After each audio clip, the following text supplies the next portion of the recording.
Sahyadri news network channel मध्ये आपले स्वागत आहे। पुरंदर व पुणे जिल्हा तसेच महाराष्ट्राच्या ताज्या बातम्या पाहण्यासाठी आमच्या चॅनलला लाईक करून सबस्क्राइब करा। राजकीय, कला, क्रीडा, साहित्य, शिक्षण, आरोग्य, सामाजिक, धार्मिक क्षेत्रातील ताज्या बातम्या पहा फक्त आपल्या सह्याद्री न्यूज नेटवर्क मध्ये। नमस्कार, सह्याद्री न्यूज नेटवर्क मध्ये स्वागत आहे। आज आपण खंडरायाच्या पावनभूमीमध्ये मल्हार नाट्यगृहामध्ये आहोत।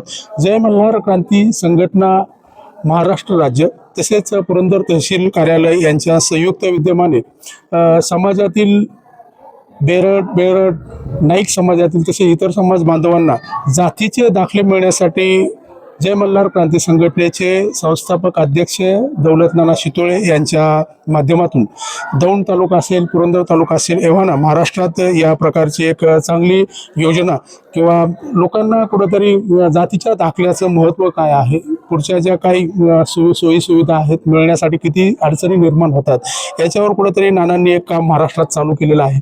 आणि या कार्यक्रमाला यश येताना दौंड तालुक्यात जवळजवळ 1000 लोकांनी प्रकरण करून हजारो लोकांनी त्याचा फायदा घेतलेला आहे। 25 ते 30 ट्रॅक्टर ते व्यावसायिकांना मिळालेले आहेत। व्यवसायाच्यासाठी 1 लाख रुपयापासून 5 लाखापर्यंत कर्ज मिळालेलं आहे। अशा प्रकारची योजना नानांच्या माध्यमातून संपूर्ण महाराष्ट्रात राबवत असताना ज्या पद्धतीने महाराष्ट्र सरकारच्या माध्यमातून जे सहकार्य मिळते हे नानांचं यश आहे। काय सांगाल नाना, तुम्ही या ठिकाणी जो कॅम्प लावलेला आहे त्याला तुमची खंत बी आहे की समाज बांधव पुढे येत नाहीत, कुठेतरी दाखले मिळवण्यासाठी स्वतःहून पुढारी पुढे येत नसताना तुम्हाला त्यांच्याबद्दल एक जाणीव बी होती की त्यांनी पुढे यावं, काय वाटतं तुम्हाला? नक्कीच याच्यामध्ये महाराष्ट्र राज्याचे मुख्यमंत्री आदरणीय देवाभाऊंकर अनेक वर्षे पाठपुरावा करून आद्य क्रांतीवीर राजे उमाजी नाईक यांच्या नावानं आर्थिक विकास महामंडळ झालं। हे महामंडळ रामोशी समाजाकरता सेपरेट करण्यात आलं। यामध्ये महामंडळ झालेलं आता 3 वर्ष झाले आणि त्यानंतर ॲक्टिव्ह महामंडळ झालेलं 2 वर्ष झालं। यामध्ये महाराष्ट्रामध्ये आपण प्रत्येक कार्यक्रमात प्रत्येक याच्यामध्ये आपण सांगतो की समाजाने पुढे आलं पाहिजे, समाजाने हे महामंडळाचा फायदा घेतला पाहिजे। ह्या महामंडळाचं 1 लाख रुपये त्या ठिकाणी जे थेट कर्ज आहे महामंडळाचं तर ती 1 लाख रुपये आहे आणि 15 लाख रुपये बाकीचं जी मॉर्गेज आणि त्याला द्यावं लागतं ती कर्ज आहे। तर याच्यामध्ये अनेक माध्यमातून ती हे मिळाले जात, म्हणजे अनेक गोष्टींना ती कर्ज दिले जातं। मग ट्रॅक्टर असन, टेम्पो असन, पिकअप असन याच्याकरता त्या ठिकाणी 12, 13, 15 लाखापर्यंत कर्ज दिले जातं। 1 लाख रुपये याच्याकरता आपण खास हट्ट करून त्या ठिकाणी सरकारकडून आपले माता भगिनी आणि आपले तरुण जी मंडळी आहेत, छोटे छोटे व्यवसाय करणारे आहेत, त्या ठिकाणी त्यांच्याकरता 1 लाखाचं कर्ज आपण त्या ठिकाणी घेतलं। पण हे करत असताना बाकीच्या सर्व ॲक्टिव्ह आता होऊन 2 वर्ष झालं तरी बऱ्यापैकी महाराष्ट्रामध्ये महामंडळाच्या माध्यमातून आतापर्यंत बराचसा फायदा आपल्या लोकांना मिळालेला नाही। आणि त्याचं कारण महामंडळ नाही, त्याचं कारण सरकार नाही, त्याचं कारण संघटना नाही, त्याचं कारण फक्त समाज बांधव आहे।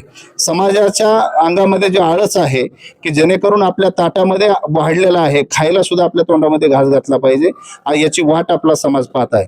आणि म्हणून त्या ठिकाणी काही अडचणी आपल्या समोर येत आहेत। काहींना जातीचे दाखले नाहीत, काहींना कुठलं आधार कार्ड नाही, पॅन कार्ड नाही किंवा कुठलं रेशनिंग कार्ड सुद्धा काही ठिकाणी नाही। त्यामुळं मागच्या वर्षी आपण पुरंदर याच्यामध्ये दौंड या ठिकाणी 1000 लोकांचं त्या ठिकाणी आपण एक कॅम्प घेतला, त्याच्यामध्ये 700 दाखले आणि जातीचे दाखले म्हणजे सर्वात जादा अडचण याच्याकरता येते की त्यांना पुरावा नाही। पण आता आपल्या कुठल्याही बहुजन समाजाला, भटक्या विमुक्त समाजाला कुठल्याही जातीच्या दाखल्याकरता अडवणूक होत नाही आणि आपल्याला त्या ठिकाणी पुरावाच पाहिजे 50-60 वर्ष, त्याच्याकरता काही गरज नाही। आपल्याला त्या ठिकाणी आपला मंडल अधिकारी व तलाठी त्या ठिकाणी तलाठ्याच्या याच्यावरती सुद्धा आपल्याला त्या ठिकाणी दाखला मिळू शकतो। अशा पद्धतीने आपण 700 दाखले त्या ठिकाणी केलेले आहेत आणि पुरंदर तालुक्यामध्ये तीच परिस्थिती आहे।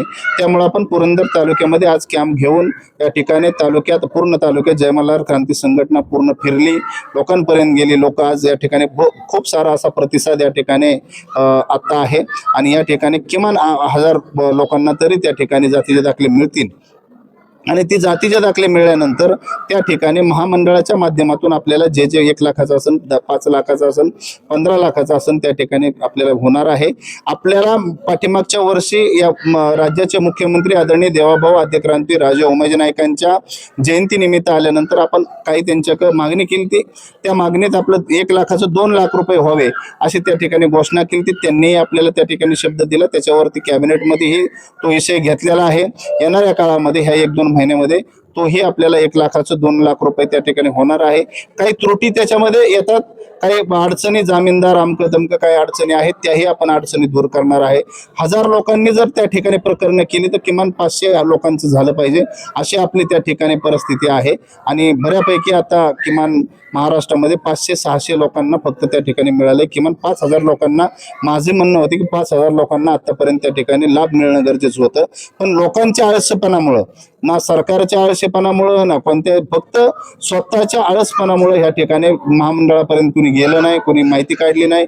आणि माहिती जी मिळली ती चुकीची मिळली आणि तीच माहिती पूर्ण गावामध्ये आणि तालुक्यामध्ये पसरवली आणि त्याच्यामुळं संघटनेचं आणि समाजाचं खूप मोठं नुकसान झालेलं आहे. ज्यांना असं वाटत असेल त्यांनी डायरेक्ट मला फोन करा. ज्यांना अडचणी येत असेल त्यांनी डायरेक्ट मला फोन करा. त्याच्यावरती काही लोक नेमलेले आहेत. महामंडळाचे सुद्धा गिरे साहेब असतील, पवार साहेब असतील किंवा त्यांची सर्व खाली टीम असेल, ती अतिशय चांगल्या पद्धतीने काम करते. कुठे अडवणूक कोणाचं होत नाही, कुठे 10 पैसे कोणाला मागत नाहीत. त्यामुळं आपल्या समाजाला खूप मोठं हे मिळालेलं आहे, धन मिळालेलं आहे. याचा वापर करा. दुसऱ्याच्या बांधाला जाऊन काम करण्यापेक्षा स्वतःचा लाख रुपयाचा बिझनेस त्या ठिकाणी उभा करा, असं या ठिकाणी मी आपल्याला आपल्या माध्यमातून समाजाला विनंती करतो. आणि आता हे याच्यानंतर आपण पूर्ण महाराष्ट्रामध्ये अशा पद्धतीने आपण कॅम्प घेणार आहे, अशा पद्धतीने आपल्या लोकांपर्यंत जाणार आहे. आणि ह्या कॅम्पचा प्रत्येक ठिकाणी ज्या ज्या तालुक्यात कॅम्प होईल त्या ठिकाणी प्रत्येकाने आपण त्याचा लाभ घ्यावा अशी आपल्या माध्यमातून विनंती करतो. पुढील महिन्यामध्ये नाना आद्यक्रांती नाईक यांची जयंती आहे, काय आव्हान करतो तुम्ही? नाही, नक्कीच आद्यक्रांती राजे उमाजी नाईक यांची जयंती एक न भूतो न भविष्य त्या ठिकाणी आपण पाहताय. 2014 पासून त्या ठिकाणी होते. पूर्ण मंत्रिमंडळ त्या ठिकाणी असतं. राज्याचे मुख्यमंत्री, आजचे मुख्यमंत्री आणि उद्याचे पंतप्रधान त्या ठिकाणी असतात. आणि त्यामुळं आपण ह्याही वर्षी भाऊंना त्या ठिकाणी आपण आमंत्रित केलेलं आहे, आपल्याला शब्द दिलेला आहे.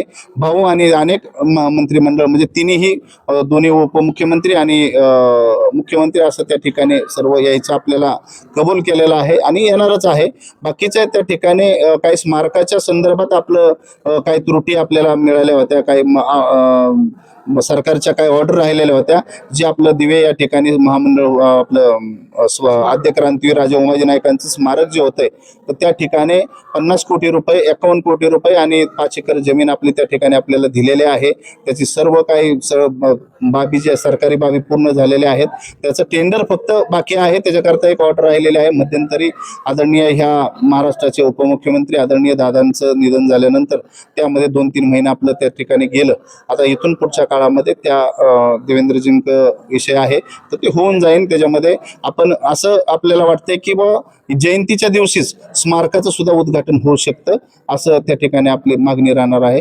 महाराष्ट्रातल्या सर्व समाज बांधवांनी येत्या म्हणजे 7 सप्टेंबर आद्यक्रांती राजे उमाजी नाईकांच्या जयंतीला आपल्या घराला कुलूप लावून, थोडक्यात ही यात्रेमध्ये सहभागी आपण जसं होतो, लग्नामध्ये सहभागी होतो, तसं ह्या आद्यक्रांती राजे उमाजी नाईकांच्या जयंतीमध्ये आपण सर्वांनी सहभागी व्हावं अशी विनंती आपल्या माध्यमातून करतो. नाना धन्यवाद. मल्हार नाट्यगृहामध्ये नानांच्या माध्यमातून कुठेतरी समाजाच्या दृष्टिकोनात एक चांगला एक पुढचं पाऊल म्हणून ज्याच्याकडे बघितलं जाते तो जातीचा दाखला, जो अनेक योजनांच्या मध्ये महत्त्वाचा पार्ट आहे. परंतु नानांनी जी खंत बोलून दाखवली, समाजाने स्वतःहून पुढे येऊन या योजनेचा फायदा या कागदपत्रांची पूर्तता करावी, ही खंत नानांपर्यंत नक्कीच एक वेगळा संदेश देशामध्ये घेऊन जाईल. परंतु समाज बांधवांनी पुढे येणं गरजेचं आहे. आपण पाहता सह्याद्री न्यूज नेटवर्क. आमच्या चॅनलला लाईक व सबस्क्राईब करण्यास नका. धन्यवाद.